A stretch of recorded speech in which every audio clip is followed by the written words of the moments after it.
قرآن پاک میں حضرت آدم علیہ السلام کے دو بیٹوں قابیل اور حابیل کا قصہ موجود ہے۔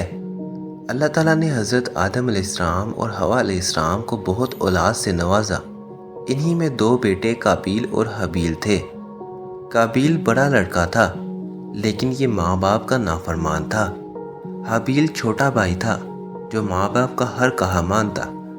اکلیمہ ایک لڑکی تھی جس سے قابیل شادی کرنا چاہتا تھا، مگر حضرت آدم علیہ السلام اور حوا علیہ السلام اس کی شادی اپنے چھوٹے بیٹے حابیل سے کروانا چاہتے تھے جو نیک اور شریف تھا۔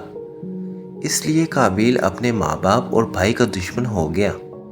اللہ نے حکم دیا کہ تم دونوں قربانی کر کے پہاڑ پر چھوڑ آؤ، جس کی قربانی قبول ہوگی اس سے اکلیمہ کی شادی کی جائے گی۔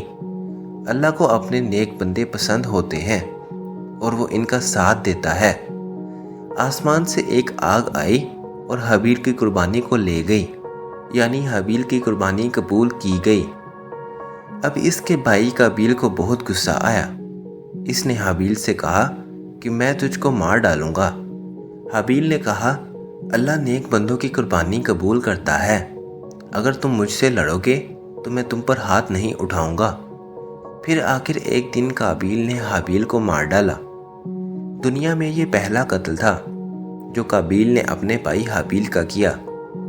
قتل کرنے کے بعد قابیل کو بہت فکر ہوئی کہ حابیل کی لاش کا کیا کروں، کس طرح اسے چھپاؤں۔ اس نے دیکھا کہ ایک کوا چونچ سے زمین کھود کر دوسرے مرے ہوئے کوے کو دفن کر رہا ہے۔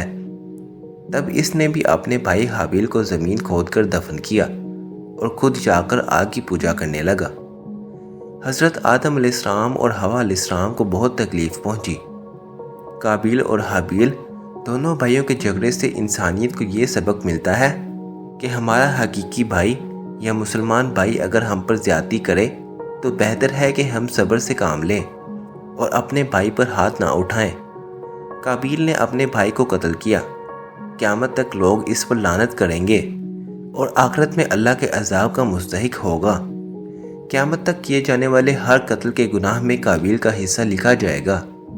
اسلام کی تاریخ کے مزید واقعات کو جاننے کے لیے دین اسلام کو سبسکرائب کریں اور بیل آئیکن کو پریس کریں۔